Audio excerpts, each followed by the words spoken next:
হে hello বন্ধুরা, তো কেমন আছো তোমরা? আমি সুতপা ফ্রম ফুডি গাইজ। অবসর বিকেলে বসে কিছু একটু খেতে ইচ্ছা করে চা দিয়ে, তাই না? তাই চলে গেলাম বাঙালিয়ানা রেস্টুরেন্টে। আর গিয়ে দেখলাম চাউমিন, মোমো, রোল, পেটাই পরোটা, চিকেন পকোড়া, আরও কত কি রান্না হচ্ছে। লোভনীয়, গন্ধ দুর্দান্ত।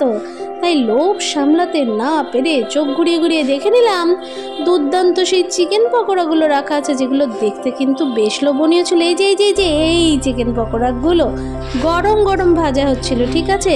তাই আর সময় নষ্ট না করে আমার আর আমার কর্তার জন্য নিয়ে চলে এলাম দুটো চিকেন পকোড়া উইথ শসা, পেঁয়াজ এবং কাসুন্দি। খেতে কিন্তু দারুণ লাগে। গরম চা দিয়ে খাবে বিকেলে, জাস্ট জমে যাবে। কিন্তু হ্যাঁ, কাসুন্দিটা খেও না, চায়ের সাথে অম্বল হয়ে যেতে পারে। তো অ্যাপার্ট অল দ্যাট, এবার তো একটু টেস্ট করে দেখতে হবে নাকি? তো দেখো কেমন লাগে বলছি আমি। দেখতে তো চিকেন পকোড়াটা খুবই সুন্দর ছিল, কিন্তু যখন টেস্টের পালা এলো তখন দেখলাম ইট was very chewy.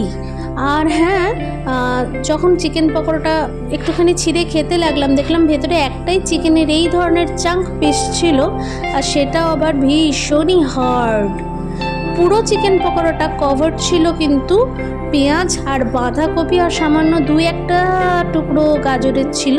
That is all. একেবারে অ্যাভারেজ টাইপের খেতে। 20 টাকা করে নিয়েছিল একটা চিকেন পকোড়া। ভেতরেই একটা মাত্র চিকেনের চাঙ্ক পিস, তা একটু হার্ড ছিল।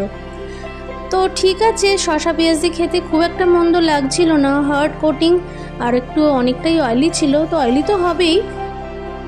তো সে যাই হোক, চা দিয়ে খেতে কিন্তু অতটাও খারাপ না, ঠিক আছে? তো আমরা খেতে থাকি। তোমাদের সাথে দেখা হচ্ছে আবার পরের ভিডিওতে। টিল দেন স্টে ব্লেসড আর ভালো ভালো খাবার খেতে থাকো, কেমন? টাটা।